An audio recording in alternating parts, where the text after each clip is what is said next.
Hello viewers, आज के video में हम देखेंगे डीएलएड के पेपर फर्स्ट ईयर के पेपर समसामयिक भारतीय समाज में शिक्षा।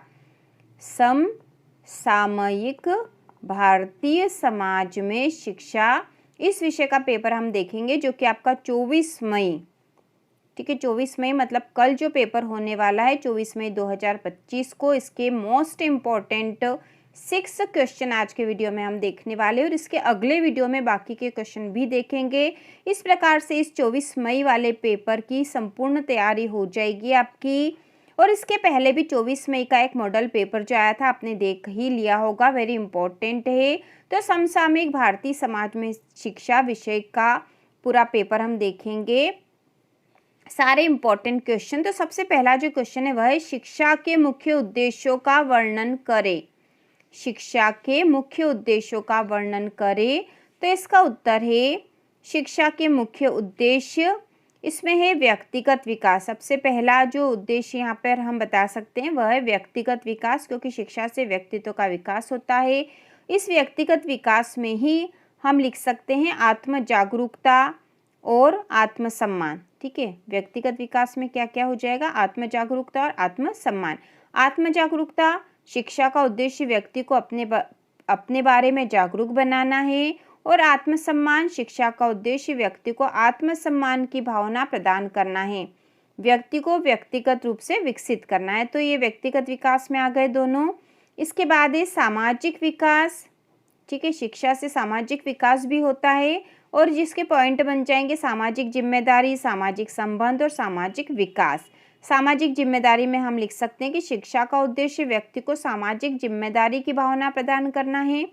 सामाजिक संबंध में शिक्षा का उद्देश्य व्यक्ति को सामाजिक संबंध बनाने में मदद करना है। और सामाजिक विकास में हम लिखेंगे शिक्षा का उद्देश्य व्यक्ति को सामाजिक रूप से विकसित करना है। इसके बाद तीसरा पॉइंट हो जाएगा आर्थिक विकास। ठीक है, शिक्षा से जो अगला है वह आर्थिक विकास है। इसमें आर्थिक स्वतंत्रता, शिक्षा का उद्देश्य व्यक्ति को आर्थिक स्वतंत्रता प्रदान करना है। आर्थिक विकास, शिक्षा का उद्देश्य व्यक्ति को आर्थिक रूप से विकसित करना है।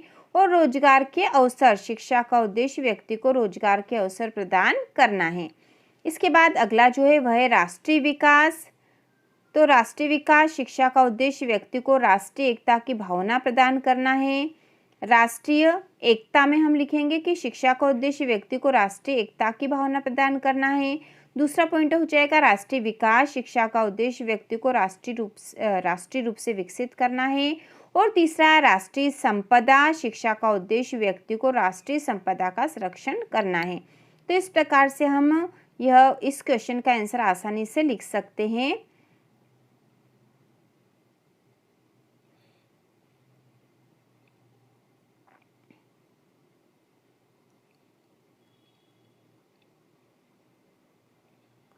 तो इस प्रकार से हम शिक्षा के मुख्य उद्देश्यों का वर्णन कर सकते हैं। इसमें हो जाएंगे व्यक्तिगत विकास, आर्थिक विकास, राष्ट्रीय विकास। और इस प्रकार से हम आर्थिक विकास और सामाजिक विकास, ये 4 पॉइंट आपको याद रखना है। यदि आप ये याद रख लोगे तो आप आसानी से पूरा ही उत्तर लिख सकते हो। तो यहाँ पे हमें ये भी ध्यान रखना है कि जब भी हमें आंसर याद करने हैं तो उसके पॉइंट याद कर लेने हैं। ठीक है, शिक्षा के उद्देश्य जैसे याद करने हैं तो शिक्षा के उद्देश्य में हम याद कर लेंगे व्यक्तिगत विकास, सामाजिक विकास, आर्थिक विकास और राष्ट्रीय विकास। ये 4 पॉइंट याद करने, 4 पॉइंट के आधार पे आप बाकी का आंसर लिख सकते हो अपने मन से भी। इसके बाद अगला क्वेश्चन है शिक्षा के दायरे और उसको प्रभावित करने वाले कारक लिखिए। ठीक है, शिक्षा को प्रभावित करने वाले कारक और शिक्षा के दायरे मतलब इसकी सीमाएं बतानी हमें।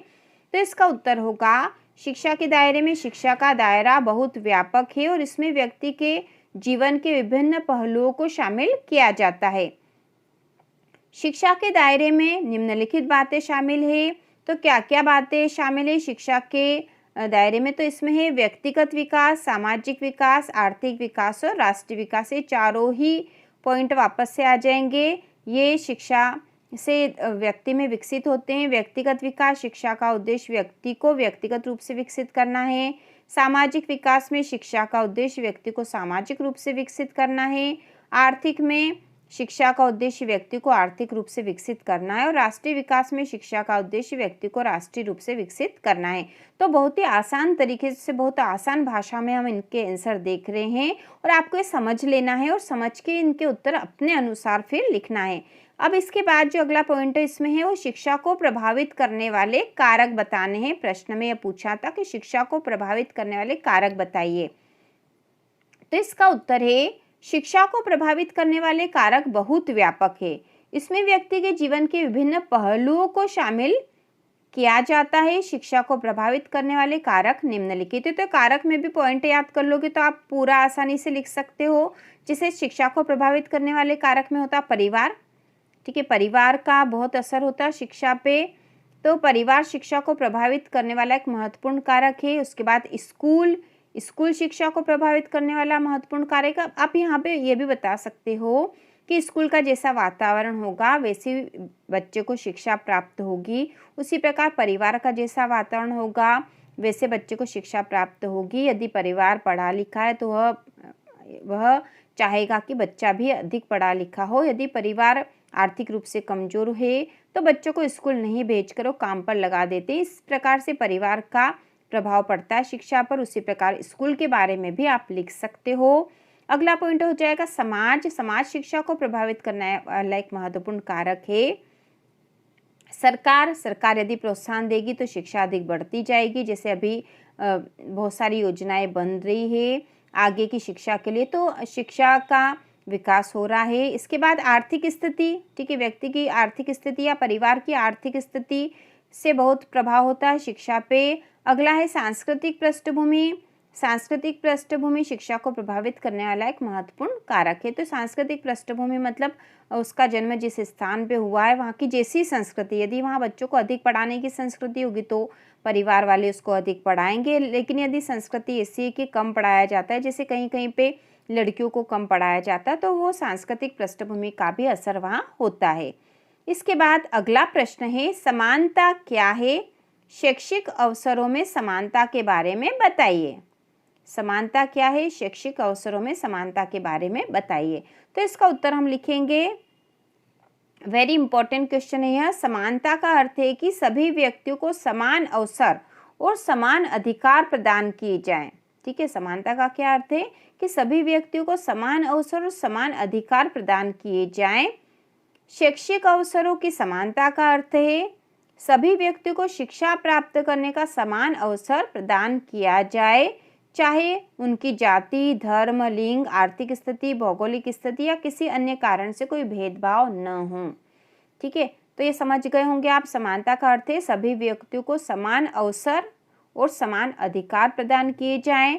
इसके बाद है शैक्षिक समानता से आशय है शैक्षिक अवसरों की समानता, मतलब सभी व्यक्तियों को शिक्षा का समान अवसर मिले, चाहे वह किसी भी जाति के हो, किसी भी आर्थिक स्थिति से हो, उनका धर्म कुछ भी हो, लिंग कुछ भी हो, उसका प्रभाव नहीं होना चाहिए। इसके बाद अगला है शैक्षिक अवसरों में समानता के बारे में बताएंगे। तो शैक्षिक अवसरों की समानता के सिद्धांत जो हैं वो है समानता का सिद्धांत, न्याय का सिद्धांत और सामाजिक न्याय का सिद्धांत। तो समानता का सिद्धांत सभी व्यक्तियों को शिक्षा प्राप्त करने का समान अवसर प्रदान किया जाना चाहिए। न्याय का सिद्धांत है शिक्षा प्राप्त करने के अवसर में किसी प्रकार का भेदभाव नहीं होना चाहिए। और सामाजिक न्याय का सिद्धांत है शिक्षा प्राप्त करने के अवसर में सामाजिक न्याय के सिद्धांत को ध्यान में रखा जाना चाहिए। तो सामाजिक रूप से सभी को समान माना जाना चाहिए, यह है सामाजिक न्याय का सिद्धांत। इसके बाद अगला पॉइंट है शैक्षिक अवसरों की समानता के लाभ। ठीक है, शैक्षिक अवसरों की यदि समानता होगी तो उसके क्या लाभ है? तो इससे सामाजिक समानता होगी, आर्थिक विकास होगा और व्यक्तिगत विकास भी होगा। यह पॉइंट आप लिख सकते हो। इसके बाद है शैक्षिक अवसरों की समानता की चुनौतियाँ क्या क्या है? तो चुनौतियाँ है आर्थिक असमानता है, ठीक है, क्योंकि समाज में सभी लोग एक जैसे नहीं, सभी की आर्थिक स्थिति एक जैसी नहीं है, आर्थिक असमानता है, कुछ ज़्यादा अमीर है, कुछ गरीब है। और यदि कोई व्यक्ति गरीब है तो वह बच्चों को काम पर पहले लगा देते हैं, पढ़ाई के अवसर उनके सामने कम हो जाते हैं। तो ये सारी स्थितियाँ हैं, तो ये आर्थिक असमानता का असर होता है शिक्षा पे। इसके बाद है सामाजिक असमानता। सामाजिक असमानता शैक्षिक अवसरों की समानता की एक बड़ी चुनौती है। उसके बाद है भौगोलिक असमानता। भौगोलिक असमानता से भी शैक्षिक अवसरों में चुनौती मिलती है, क्योंकि उससे शिक्षा प्राप्त करने की सुविधाएं कम हो जाती है। तो इस प्रकार इस क्वेश्चन का आंसर हमने देख लिया है। और प्रश्न है यहाँ पर समानता क्या है। प्रश्न है समानता क्या है, शैक्षिक अवसरों की समानता के बारे में बताइए। तो शैक्षिक अवसरों की समानता के बारे में आप बता सकते हो। और समानता क्या है तो हमने देख ही लिया है। इसके बाद हम अगला प्रश्न जो देखेंगे, प्रश्न नंबर 4, और यह है शैक्षिक अनुसंधान तथा प्रशिक्षण परिषद के प्रमुख कार्य क्षेत्र के बारे में लिखिए। शैक्षिक अनुसंधान तथा प्रशिक्षण परिषद के प्रमुख कार्य क्षेत्र के बारे में लिखिए। तो इसका उत्तर है राष्ट्रीय शैक्षिक अनुसंधान तथा प्रशिक्षण परिषद NCERT के प्रमुख कार्य क्षेत्र। ठीक है, राष्ट्रीय शैक्षिक अनुसंधान तथा प्रशिक्षण परिषद के प्रमुख कार्य क्षेत्र हम बताएंगे यहाँ पर। तो इसका आंसर में आगे हम लिखेंगे NCERT भारत सरकार के शिक्षा मंत्रालय के अधीन एक स्वायत्त संगठन है। इसका मुख्य उद्देश्य शिक्षा के क्षेत्र में अनुसंधान और प्रशिक्षण करना है।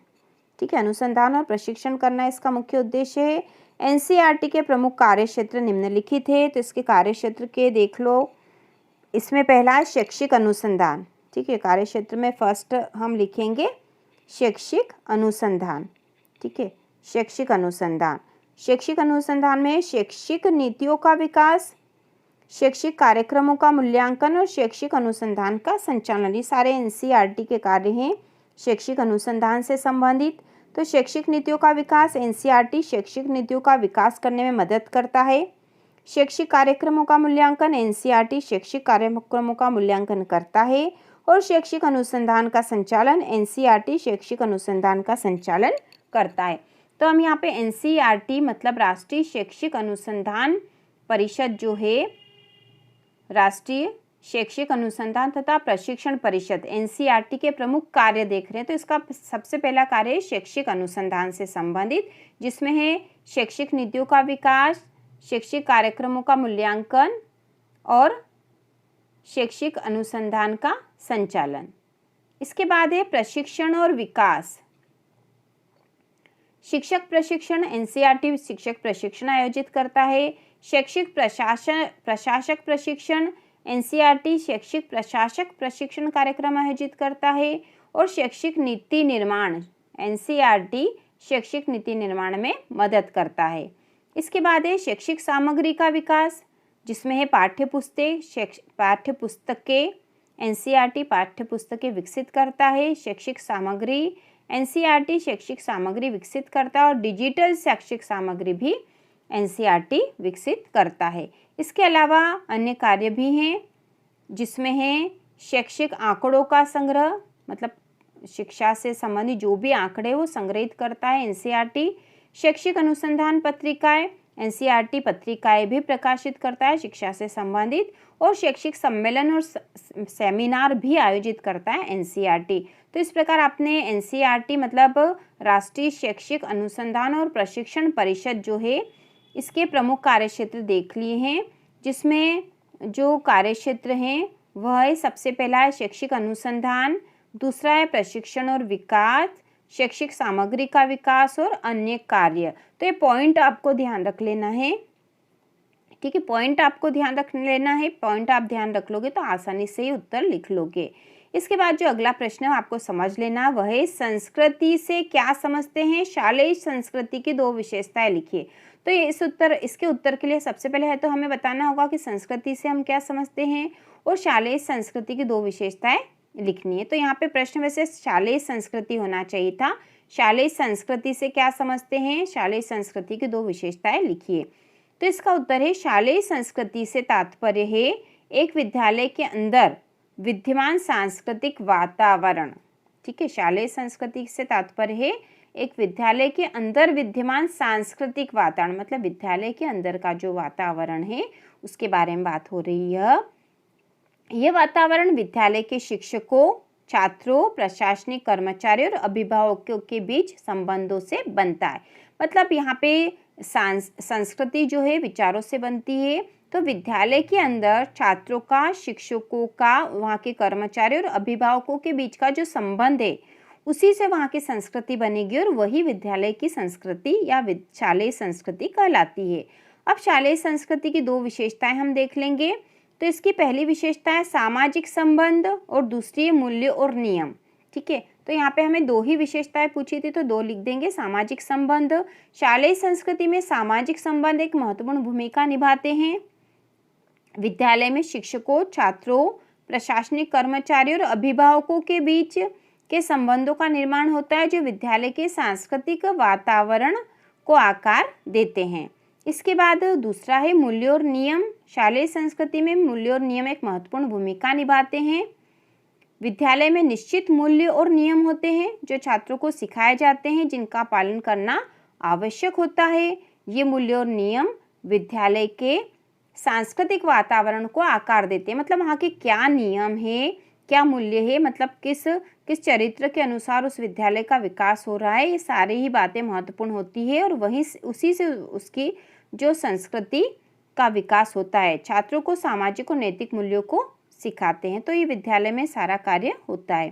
तो इस प्रकार हमने देख लिया है शालेय संस्कृति का तात्पर्य और शालेय संस्कृति की मुख्य दो विशेषताएं। इसके बाद अगला प्रश्न है, परिवर्तन से क्या आशय है?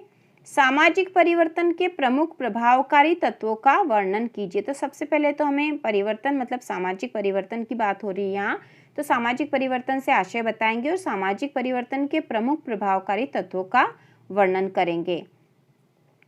तो सबसे पहले सामाजिक परिवर्तन देख लेंगे। सामाजिक परिवर्तन से तात्पर्य है समाज में होने वाले परिवर्तनों की प्रक्रिया।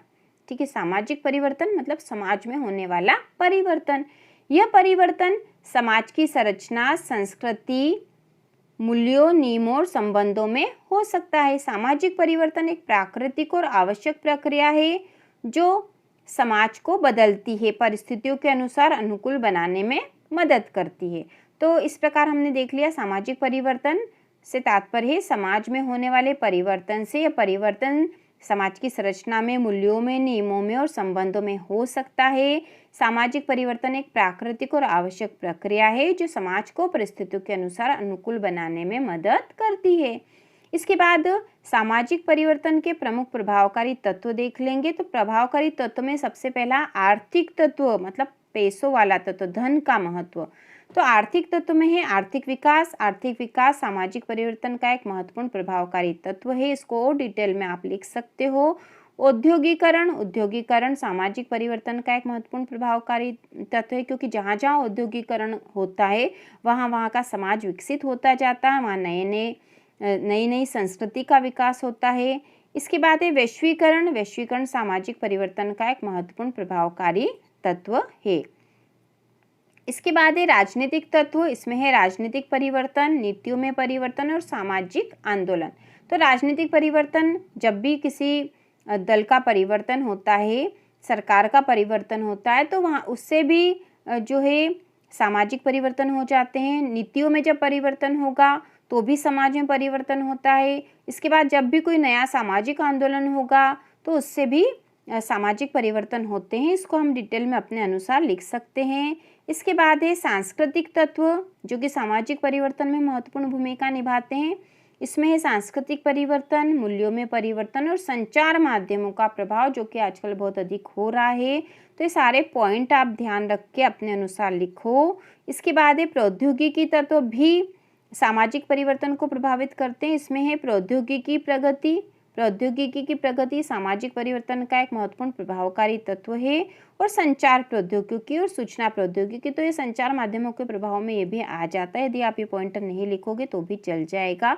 तो इस प्रकार से हमने डीएलएड के पेपर की तैयारी जो कि आपका 24 मई को होने वाला है, समसामयिक भारतीय समाज में शिक्षा विषय का पेपर की तैयारी हम कर रहे हैं। वेरी इंपॉर्टेंट क्वेश्चन जो 6 प्रश्न देख लिए। इसके बाद अगले वीडियो में आगे की तैयारी भी करेंगे। तो इसी प्रकार के और वीडियो देखने के लिए, डीएलएड की संपूर्ण तैयारी और शिक्षक भर्ती परीक्षा की तैयारी के लिए चैनल को सब्सक्राइब कीजिए।